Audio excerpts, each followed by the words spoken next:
And we back for another episode. Hey, y'all, welcome to my channel, Watch Your Mouth Reviews. This is your boy James, where I am here to give my honest review while trying to watch my mouth. It's not going to happen in this video, but that's okay. We'll live to fight another day. Joining me as always is my co-host, Mrs. Best. Y'all say what's up to her. Hello, like the video, share, subscribe. I'm happy to be here. Support James. And that's it. Yes. And while you're subscribing to me, definitely subscribe to Mrs. Best. She has all of the shows that I don't recap on my channel, such as Basketball Wives, Real Housewives of Miami, and also The Valley. We are currently recapping those shows on her channel. If you want to see our comments or want to see how we feel about those shows, you'll subscribe to her channel. Make sure you send love. Make sure you send the likes. Make sure you share the videos so we can get seen around this YouTube streets. And while you're subscribing to us, please also subscribe to Shana_MCD, her channel. She has a current channel and she has a backup channel. She is trying to get remonetized on YouTube. We want Shana to stay here on YouTube, so please do us that solid. Make sure you like, comment, and subscribe to her channel so that way YouTube can give her the well-deserved monetization. Well-deserved, because she deserves way more than what YouTube probably would ever give her. She deserves a lot more. So we love you, Shana. We want to make sure you stay here on YouTube with us. I want to shout out a few people that are already here. Dimples on Demand is here. Thank you for being here. Dr. Jim Bunny is here, y'all. Put some respect on her name. That is Dr. Jim Bunny. Shout out to DM Rocks. We'll talk about Dylan a little bit. So this episode ended where it left off with Georgia being very upset because Riley pointed out the fact that she don't wash her hands and she felt a way about that. And I'm just like, the fact that you feel a way about someone calling you out about your hygiene and that you don't want to do the responsible thing of washing your hands is very, very disgusting. We learned that she don't even sit on the paper, on the toilet seat in the public restrooms. It's nasty. So she kind of has like this courage to say, should I go and just confront her about this? And Charlie was like, you might want to leave that alone. Riley don't play. So you might want to leave that alone. And Georgia, I'm going to say this. As somebody who protects all Black women, even the ones that, push the envelope a little bit, it will not behoove you to do this because social media is going to eat that ass up. This is Candy Burris' daughter, formerly or currently of Escape, currently of Real Housewives of Atlanta. You do not want these problems. You do not. I don't think you're ready for it. I don't think you are built or equipped for it. You don't want these problems because social media, I'm telling you, is going to have a field day on that ass if you go and confront this lady. So you did the most responsible, the most logical, the most accentuating thing you could do, which is walk the fuck away. Because at the end of the day, that girl didn't do nothing but create a boundary because she don't want your walking germ ass to hug her. And I wouldn't either. Okay? All right. So we move on from there and we meet Dylan. This is Charlie's roommate, Dylan. He is most notably known for OnlyFans. He does content on there. Dr. G said, I don't watch, but I saw some clips. Yeah, I watched it in the beginning and I was supposed to recap it weeks ago. But of course, I am busy. I'm doing overtime at work and everything, trying to get through. I didn't push my wedding back because I need more money. So, yes, I'm right there with you. I was supposed to recap this, so I'm finally catching up now. I met Dylan before. He is chill and a cool dude. Okay, he's a handsome guy, not my type, but handsome guy. I like Ariana Miss Riley. And you know what? We'll get to their scene in just a moment. But Dylan, and him and Charlie are talking. He's giving them the rundown of everybody, and their friendship is very interesting to me. I will say that, and there's a scene that we'll talk about in a minute that kind of pushes me to that opinion. How did you feel about Dylan, Mrs. Best? I liked him. He was another one whose introduction I didn't mind. So I don't really have much of opinion as of yet, but I didn't mind him. Is there someone else that's supposed to be on the show that is not on the show? We're not getting a lot of Gia. That's probably what it is. And we're not really getting too much of Riley either. It seems like we're getting a lot of Brooks, a lot of Ariana, a lot of Charlie, The rest of them, they're just like sprinkling in. They're sprinkling in. Okay. There's something I want to bring up because there's somebody else that's pictured on the main cast that we have not seen yet. I'm going to show you guys now before I move on because they didn't really talk about too much. So let me share my screen real quick. Now, who the fuck is this? Shy Frucher. Frutcher. Have we met him yet? No, I don't think so. Okay, because I was going through the list. I was trying to find a picture of Dylan for my thing here, and I couldn't find it. So I was like, so when I pulled up the picture, and I had noticed him in the corner, and I was like, who the fuck is this? Because this is not Dylan. So who is this? And why is he even pictured on the main cast? That's like having me up there, and then I'm not on the show at all. Bro, what the hell y'all doing? Anyways, y'all. So in terms of that, we meet Charlie's father, Mr. Anwar. I like saying it like that. Y'all don't at me. Mr. Anwar is, Charlie's father. He is a private investment banker, which means he got money, money, money, money, money, money, money, money, money, money, money. So what we understand about Charlie is that he invests in crypto, but leave it to Dylan. Dylan said, I ain't never seen Charlie invest nothing in no crypto. I ain't never seen Charlie work. Charlie type that he go out party, spend his daddy money, go home, come home and go to sleep and do it all over again. But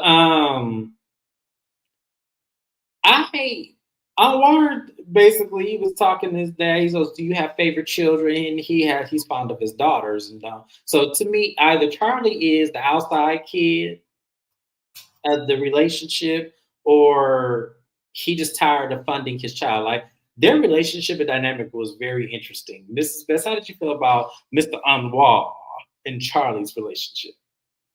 I'm not surprised. It reminded me of some shit I would have seen in Gossip Girl. Surprised. He acts like he's like rebelling against something. And it's probably his dad that he's rebelling against. But how you gonna rebel against your dad, but you ain't got no source of income coming in outside of your dad's income? He using his little allowance to trade crypto. That's why he's like walking around with the chip on his shoulder and acting the way he's been acting thus far on these episodes, because he feels like he probably has to prove something to his dad, but it's going to be very hard to top that success. So I don't know. I don't like Charlie. I don't like his family. I don't know, but they could cut me a check. Shit. Right, exactly.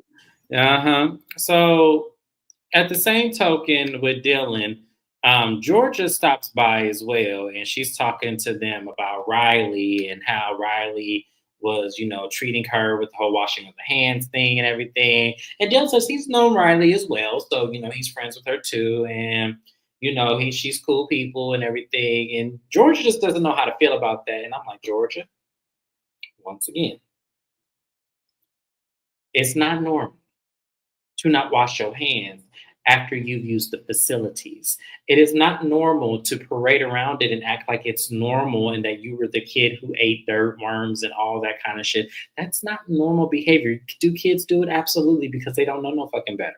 But at the end of the day, ma'am, I need you to build a bridge and get over this. That's nasty. Everyone thinks it's nasty. And I don't know how you thought when this show aired that people weren't going to say, oh, wow, lady, you're doing too much.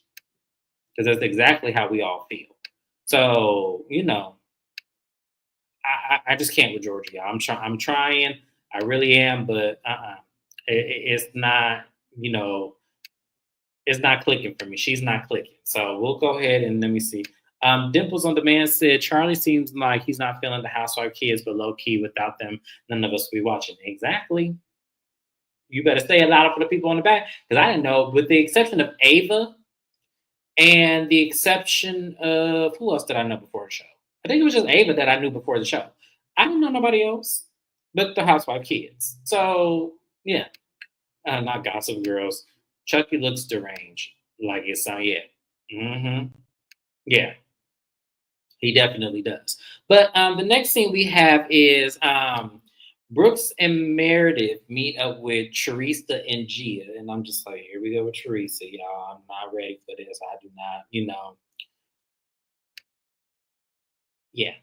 So in the scene, they're talking about a couple different things. So Gia is explaining to Teresa and Meredith that they have this girl in the circle named Georgia who does not wash her hands after she uses the bathroom and was touching the bottom of people's feet and shit. Teresa's face, I'm sorry. The look that Teresa gave with Gia was explaining that was me. That's how I looked when I first saw that. I was like, oh no, man, I'm sorry. If y'all wanted the show, y'all should have brought me on this show because I would have had facial expressions towards Georgia the entire time where she probably would confront me about it. And I probably would have been like, you nasty.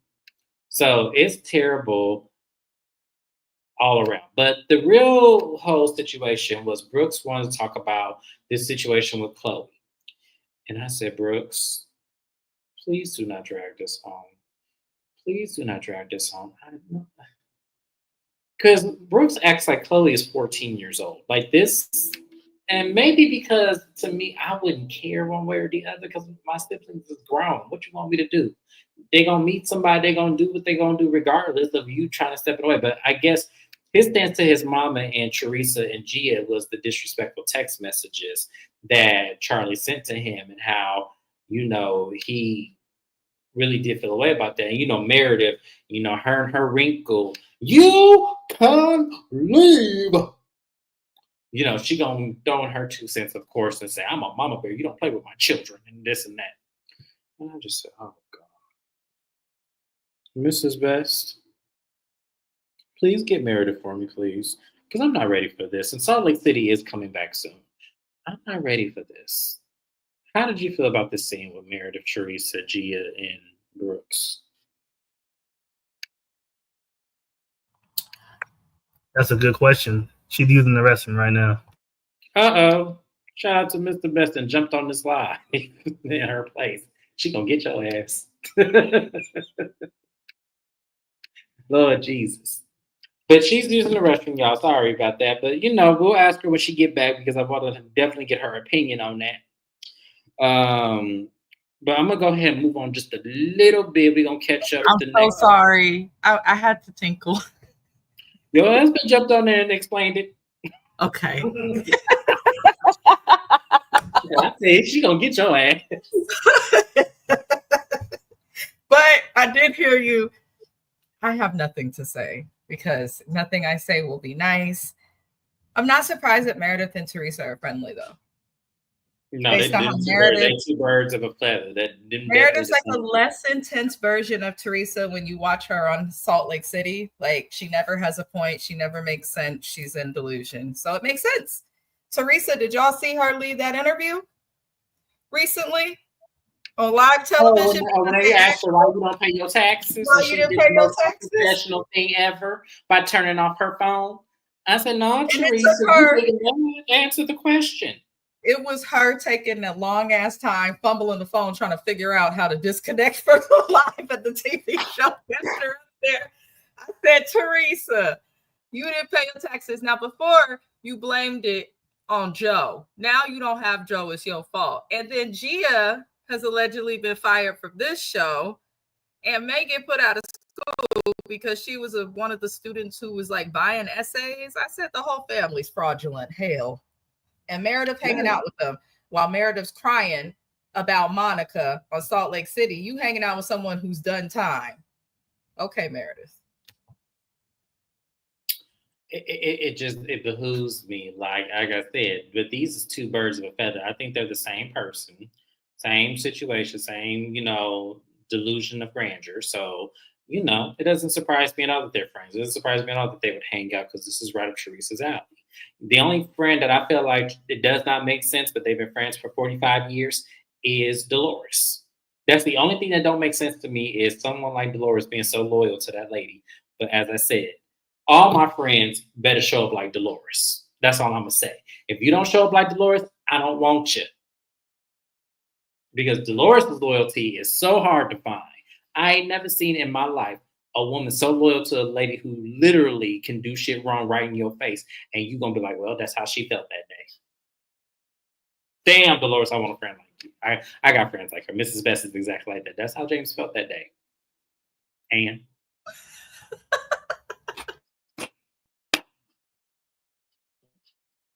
but we gonna move on, y'all. Let me go. What's the next thing? Sorry, y'all. My notes is all over the place with this one. So we're gonna move on to Ava and Dame Dash. So he wants Ava to run all of his run some of his businesses, and she just wants to solely focus on modeling. So she, gets irritated with that because she doesn't want to do it. She wants to focus on her life and her career. And I hate parents who do this. I do. I get it would be a leg up for her if she were to do it, but she has her own aspirations and dreams. And sometimes you have to respect that if she does not want to do that. It would be different if that's what she wanted to do, but it's not what she wants to do. She wants to be a model, she wants to do what she's been doing. So I felt like him wanting her to do that, I just feel like that puts way too much unnecessary pressure on her. Mrs. Best, how did you feel about that as well? I get it. I get it. It's nice that he's looking at his daughter instead of the many sons that he has as someone to someday run his companies. But at the same time, I think a piece of it is just Dame talking. He likes to do that when on TV. He likes to look like he just has all the knowledge about everything, when the reality is half of your companies the Negro don't own. He was just in court recently. It was all over the news. He lost his rights to Rockaware, lost his shares in several other companies, has some movies that he doesn't own the royalties to. So I feel like he was just talking for the show. But I also feel like parents should let their kids find what they want to do in life. Now, if your kid's wandering around not doing shit, fine. But if your kid's like changing careers every year or moving around the country constantly, like, fine, let them figure it out. Don't put your company on them because that's your baby, not theirs. But he just gonna talk the whole season. I told you, James. Dame's ass just gonna talk. Absolutely. So, a scene that I skipped, and I'm sorry, I'm looking at my notes now, and I can't believe I skipped this. Amira and Ava go to the park, and they begin talking, and they talking about Ava's relationship with Charlie, and Amira thinks that Ava has a crush on Charlie, and that they have something going on. And Ava immediately shuts that down. She goes, no, there's nothing going on. She got a man. His name is, I believe, Hook, Hoot, one of them. And I'm like, the fuck kind of name is that? What is his government name, man? We don't care about no damn hoof or hook or whatever is he, or damn horse or something. What the hell? Come on, why is his nickname Hook? Also, Amira exposes her man, very handsome little guy. Always wondered about that, but that's okay. I'm glad that they're exposing that they both are seeing people and everything, and very cute little scene. I just didn't want to leave that out because I thought that was cute, and it was funny because it proved Damon Dash's point that she don't never date no black men, which you as her daddy, sometimes y'all don't understand. Sometimes y'all push little black girls away from y'all, and I like that they do black women who date outside their race. I don't think it's encouraged enough in black women to do so, especially when they have dads like Damon Dash, because a lot of men operate like that. They don't want to see their daughters without black men, but they'll encourage their sons to go date a white woman. Hypocrisy at its best. But from there, we meet up with Ariana and Hudson. They're talking about business, and pretty much Hudson wants to invest in her business, but Ariana's kind of taking a step back because she wants this to solely be her own. And he's pretty much giving her a 51, and he take 49% of the business so he can get her started. Now, once again, love that he's doing this. I think that that's a very stand-up thing because, as I say, his family comes from the chain Zaxby's. They own it. His father was the founder of it. So he already has a lot of money and, probably some that's disposable as well. So he could easily invest, but I'm sure he's going to want some return into that as well. Now, on the flip side, I see Gia's point, I see Ariana's point, because directly speaking, what if we don't work out and you still have a tie to my business? And I totally get what she's saying as well. So it's a big confliction because they're not married, and I can understand why she has some apprehension on wanting him to invest because it comes with a lot of stipulation as far as him getting 49%. So, Mrs. Best, my question to you would be in this stage of this relationship, would you take the offer to have this man invest in your business, not being married to him, not having any binding with him, or would you want to do it solely based on your own? Like, what would you do in this situation if you were Ariana? Realistically, if I was Ariana, I'm going to need someone to invest in me anyway, because she's not coming from a family that has lasting wealth. So if you're going to have to get investors anyway, this one just happens to be your boyfriend. I would go into partnership with him, but I wouldn't do so without having legal documents and clear contracts stating who owns what, who gets a percentage of what, and what type of investor it is. But if they go and do it the right way, the legal route, I don't really see it as a problem. But she gives me someone who would be okay with avoiding the legal route is my concern. Yeah, she does give that vibe as well. So do you think his percentage is fair, being her boyfriend that she gets 51, he gets 49? Like, would you take that kind of offer? Because me, I'm looking at it because I would accept it as well. I would accept the help, but it would be a 70-30 because I need you to get just some kickback, not make any decisions. And usually If he's somebody who has investing most of the money and is not making decisions, I'd be okay with it. But if he is making decisions, then he don't need to. That's what I and don't know. that's why I'm saying that's what scares me because I feel like when someone usually has 49% stake in a company, that means they can make some decisions. And I would want to stress that, like, no, I just need him to get like kickback or a cut of his proceeds. I don't need him to make any decisions because solely based, this was my vision and my business. So I would say for me, I don't know if I honestly, y'all, I don't know if I would take it. I just don't. Like for me, I'm kind of with Ariana. I would be conflicted as well because yes, you're coming with the access and the money, but let's suppose we don't work out. 49% is a lot of stake of the business that you could have where it may be some control of focus. What if you can go to your lawyer after we split up and you dissolve the business without my knowledge? Now I got to go around and sue you because now I need to get 100% of my business back. Like, to me, I don't know. I would buy him out as soon as possible. Like, if Ariana, if you're going to do this, I would buy him out of his percentage immediately, kind of like what Jessica Simpson did with her empire. Like, she waited till she got enough money to get 100% of her business. Now she owns the billion-dollar empire solely. So I would do it like that. I would let him do it, but then when I would start getting like a return on my investments, like when I started to make profit, I would start buying him out until I'm 100% ownership of the company. I would, just because you can't trust that even though y'all been together for on and off for 9 years, you did say on and off. So at some points y'all were off. I can't bank on that if there's an off season that you would be fair. I just can't bank on that. I'm just that, and I'm not saying I wouldn't trust them, but you just can't trust people in that instance. You just can't. So that's kind of how I feel. So, let me know how y'all feel about that. Would y'all let y'all boyfriends in this stage of y'all relationship? I'm not saying husbands for those of y'all who are married. I'm saying in the stage where y'all are boyfriends, y'all been together on and off.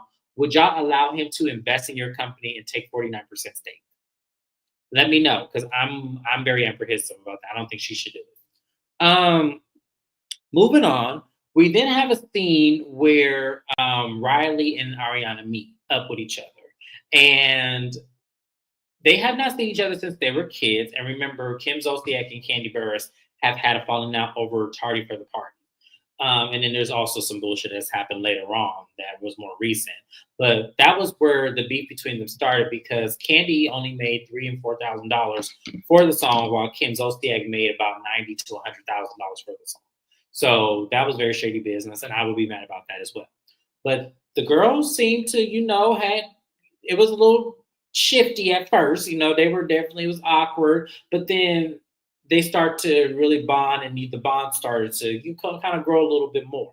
So it was very good to see that because these girls were childhood friends. They would have sleepovers. They would, and we saw this as they were growing up in front of our eyes. So I think that, it was a great meetup. I'm glad that they were able to put the past behind them and then start anew, because I know in today's time they are very close. So we're happy that this was able to be salvaged.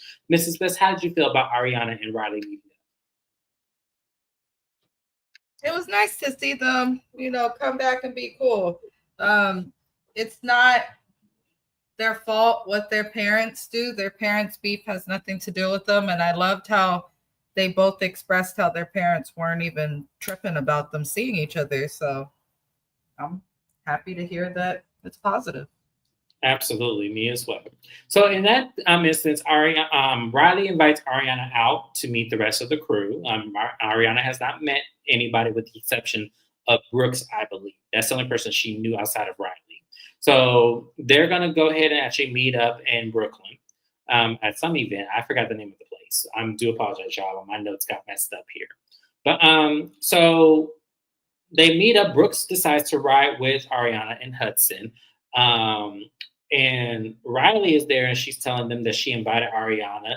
And immediately Charlie kind of had like this smudge, like, oh, her? Oh, okay.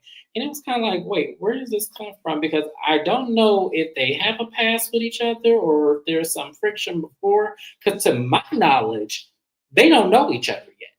Ariana doesn't know anybody in this group yet. So why Charlie had this inkling on her coming and everything was weird. Mr. Best, did you feel that was off as well?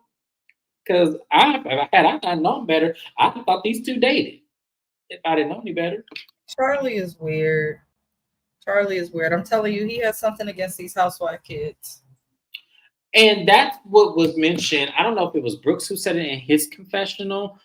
Somebody said in their confessional that Charlie was very apprehensive about the housewife kids coming on the show because of the drama that it would spill. But Charlie is the one who is spilling the drama more than the housewife kids.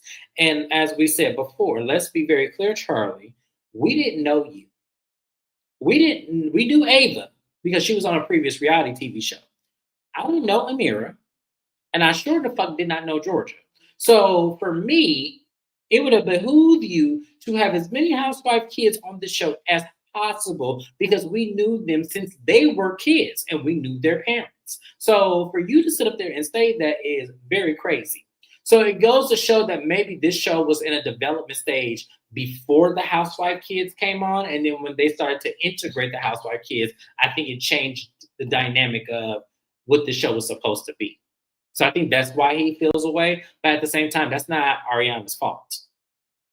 Ariana's taking the opportunity the same way you're taking an opportunity. So for you to sit up there and snub her the way you did, it was crazy. So when Ariana gets there, she is like, hey, everybody, I've heard all great things about you and all this and that. And he snubs her immediately. And she's like, oh. But Ariana takes it, with stride, which I appreciate because to me, he would have got cussed out within 5 seconds of me knowing him. Because I could immediately come with that energy if you need it. So it's still, awkward with Georgia. She comes around and, comes to Ariana and she goes, hi, I'm Georgia. Ariana's like, yeah, I know you would. Yeah, I heard you don't wash your hands and stuff. And she looks over at Ryan. Because, that's what we do as people. We talk, we give you the lowdown of everybody in the group. We be like, yeah, that's Georgia. Be careful. Don't shake her hands. Don't go over her house because she don't wash her hands. So, yeah, we give you the scoop. So, yeah, Riley gave the scoop. Georgia goes up to Riley and asks for a hug, and Riley surprisingly gives her a hug because she said, I wash my hands. And I'm looking at Georgia like, I don't bit more believe you wash them hands than your hair is clean, but okay. Riley, make sure you take a 2-hour shower because you don't know what that lady got on her. But she gives her a hug, which to my surprise she did. And it gets even more awkward. So there's this stiff between Charlie and Ariana. So Ariana, when they're outside, goes ahead and confronts him about, like, she goes, what happened? Like, what did we do? What's going on or whatever? Like, and I couldn't even understand the tension or the drama because it was stupid. It was like, what is your beef? Like, I get you don't want the housewives on this, but like, why are you not giving this girl a chance? What happened? Is there a backstory we don't know about that these two had? I don't know. It was really weird. But after so many disrespectful comments, Hudson then steps up and read the fuck out of him in his pants. And I like Hudson. Hudson so far is my favorite. You know, I love Riley, of course, because that's Candy's daughter. Ariana is cool. The rest of them, I'm still on the jury. The jury's still out on them. But so far, I love Hudson. That's my favorite so far. Because when he read "Dude for Absolute Filth" and Charlie shut up and didn't say nothing else, I said, "Oh, you a punk. You have energy for women, but you don't have energy for men. I see you, Charlie. You might have energy for Brooks because you think Brooks is probably beneath you because he's gay. The only thing that makes him a bad guy in his little mind is that he's happy to come for women, especially happy to come for women that are part of the population. His population don't really give a flying, you know what about. But when it comes to the boys, he don't really have nothing to say, sits there mute. Can't stand people like that. And that's probably why his dad is so hard on him, which you'll get into later, but he's spoiled. Very spoiled. Very spoiled. And yeah, and later on in episode 3 and 4, I'll divulge more into Anwar and Charlie's dynamic a little bit more because it gets deeper. But for me, Charlie is something else. I feel like there's something else going on with Charlie that probably will get exposed, maybe not, but something else is further wrong with him. And Ariana handled herself very well. I have to for her to be Kim Zolciak's daughter, because I thought that was going to go way more left than it did. And I'm glad Hudson stepped up to defend her. I thought this was going way left. I picture Kim throwing that glass at Kenya kind of situation happening. But she handled herself very well. I have to give it to Ariana. She has definitely grown up and is definitely mature. Good job, Ariana. Don't let people like Charlie who ain't got shit and ain't about shit ruin your opportunities just because they mad that this dynamic in this show didn't end up what it wanted to be. Because to me, I felt like the show was picked up because of you and Riley and Gia and all of the housewife kids. I didn't think it was developed from other kids. But that just goes to show you how Bravo is. But that was pretty much the episode. Am I missing something? Mrs. Best? Yeah, this is very quick. Am I missing something? I don't think I'm missing anything, y'all. If I am, I'm so sorry. My notes got messed up because I deleted the wrong set. I was supposed to delete episode 1. I ended up deleting episode 2 on accident. So all of this is going based on my memory of what I remember the show that I saw last week. But if I did not miss anything, this is pretty much the live, y'all. I know this is very short, but you know, I'm gonna recap episode 3 and 4 on Sunday with Mrs. Best, and then we're going to get into also Somebody's Son. That will be my next 3 lives on my channel. I'm also going to do a fashions review. So I need all my heavy hitters. Dr. Jim Bunny, if you're available on Saturday, I need you there. Dimples on Demand, I need you there for Real Housewives of Atlanta fashions. And I'm going to throw in the Valley's reunion fashions in there as well. So we're going to have a fashions live tomorrow, late morning. So you guys, please be there. Please set up your notifications because I would love to get your opinions because Real Housewives of Atlanta's fashions, Phaedra, were very interesting. So I can't wait to talk about it. So do y'all watch 1,000 Pound Roomies?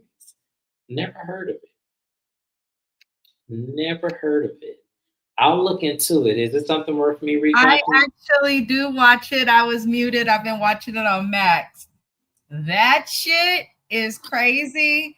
And you got both of them need to lose weight. You got one of them that want to, and the other one seemed like she want her friend to stay big just like she is. It's interesting. I'm enjoying it thus far. The hair is stressing me out, but you know, interesting show so far. I'm curious to see if she'll lose that weight. I'll watch it, but I don't think I'll recap it. I don't think it's a show I would recap, but I'll definitely watch it and then I'll come like on a unpopular opinion or an updates video and tell you what I think of it. I'll do that. But other than that, yeah, I don't think it's a show I'll recap. But once again, this is pretty much a Mrs. Best. Is there anything else you want to add? She on mute again. Y'all keep asking this question. She on mute. Okay. And no. Sorry. All right. Well, this is it, you guys. I thank you guys for being here once again. Make sure you like, comment, and subscribe to the channel. Let me know what you think of this show so far in episode 2. And I will see you guys this weekend for quite a bit of videos I have. Thank you so much for being here, and I'll see you guys next time. Bye-bye.